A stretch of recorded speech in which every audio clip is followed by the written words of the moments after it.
नमस्कार दोस्तों, आप सभी का स्वागत करती हूँ आपका अपने एंजल वॉइस हिंदी कहानी चैनल में। आज हम जो कहानी सुनने जा रहे हैं उसका शीर्षक है सुजाता और भगवान बुद्ध को ज्ञान प्राप्ति। तो आइए शुरू करते हैं अपनी कहानी को। सुजाता की खीर और भगवान बुद्ध को ज्ञान प्राप्ति। ध्यान मुद्रा में पीपल के पेड़ के नीचे बैठे भगवान बुद्ध के चरणों के पास बैठी महिला वही सुजाता है जिसने भगवान बुद्ध को वैशाख पूर्णिमा के दिन खौर खिलाई थी। इसी दिन उन्हें ज्ञान की प्राप्ति हुई जिसकी तलाश में वह वर्षों से भटक रहे थे, शरीर को यातनाएं दे रहे थे, उपवास रख रहे थे। सुजाता को हम केवल उस महिला के रूप में जानते हैं जिसने बुद्ध को खीर खिलाई थी। हालांकि उनका योगदान बस इतना भर ही नहीं है। सुजाता की खीर ने भगवान बुद्ध के जीवन को नई दिशा दी। अनुत्तरित प्रश्नों का उत्तर तलाशने के लिए पली यशोधरा और पुत्र राहुल को छोड़ राजकुमार सिद्धार्थ से बुद्ध एक भिक्षु बन गए थे।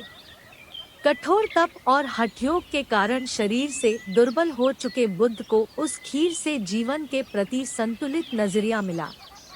तभी तो उन्होंने मध्यम मार्ग चुना, यानी जीवन में संगीत के लिए वीणा के तारों को इतना भी न कसो कि वे टूट जाएं और इतना भी ढीला न छोड़ो कि उनसे कोई स्वर न निकले।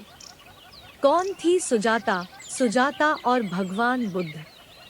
बौद्ध ग्रंथों से लेकर सांची और भरहुत स्तूप के तोरण और दीवारों पर उकेरी गई बुद्ध की जातक कथाओं में स्थान पाने वाली सुजाता को बस हम इतना ही जानते हैं कि उसने जिस दिन भगवान बुद्ध को खौर खिलाई थी उसी वैशाख पूर्णिमा की रात उन्हें ज्ञान की प्राप्ति हुई थी। बौद्ध कथाओं और ऐतिहासिक साक्ष्यों के अनुसार सुजाता बोधगया के पास सेनानी गांव के ग्राम प्रधान अनाथपिंडिका की पुत्र वधू थी। स्वभाव से उहंड, चंचल और अहंकारी स्वभाव वाली सुजाता ने मनौती मांग रखी थी कि पुत्र होने पर वह गांव के वृक्ष देवता को खीर चढ़ाएगी। पुत्र प्राप्ति के बाद उसने अपनी दासी पूर्णा को उस पीपल वृक्ष और उसके आसपास सफाई के लिए भेजा जिसके नीचे बुद्ध ध्यान मुद्रा में बैठे थे। पूर्णा बुद्ध को वृक्ष देवता समझ बैठी और दौड़ती हुई अपनी स्वामिनी को बुलाने गई। सुजाता ने वहां आकर बुद्ध को सोने के कटोरे में खीर अर्पण कर कहा, जैसे मेरी पूरी हुई, आपकी भी मनोकामना पूर्ण हो।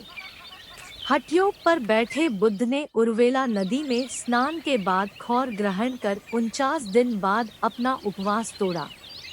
उसी दिन बुद्ध को लगा कि अति किसी भी वस्तु की ठीक नहीं। बुद्ध के उपदेश ने बदल दिया सुजाता का स्वभाव। बोर साहित्य के अनुसार ज्ञान प्राप्ति के बाद भगवान बुद्ध एक दिन सुजाता के घर गए। वहां झगड़ा हो रहा था। सुजाता के ससुर ने बताया कि उनकी बहू झगड़ालू और अहंकारी है, वह किसी का कहा नहीं मानती। बुद्ध ने सुजाता को बुलाकर उसे 7 प्रकार को पत्नियों के किस्से बताकर भूल का बोध कराया। बोध होते ही सुजाता ने सबसे क्षमा मांगी। बौद्ध भिक्षुणी बन गई सुजाता। बौद्ध ग्रंथों के अनुसार वह भगवान बुद्ध और उनके उपदेशों से इतना प्रभावित हुई कि अपने जीवन के उत्तरार्ध में बौद्ध भिक्षुणी बन गई। ऐतिहासिक साक्ष्यों और बौद्ध साहित्यों के अनुसार भिक्षुणी बनी सुजाता ने भगवान बुद्ध की मौजूदगी में वैशाली के निकट एक बौद्ध विहार में अपने जीवन की अंतिम सांस ली। बौद्ध ग्रंथ थेरीगाथा में बौद्ध भिक्षुणियों के साथ भिक्षुणी सुजाता का भी उल्लेख आता है। आशा करती हूँ आप सभी को मेरी ये कहानी पसंद आई होगी। अगर पसंद आई है तो लाइक एंड शेयर करें और शेयर करें अपने दोस्तों के साथ। और हाँ, चैनल सब्सक्राइब करना न भूलिएगा। बने रहे मेरी वीडियो के साथ। मिलते हैं अगली ऐसी ही नई कहानी के साथ। तब तक के लिए धन्यवाद।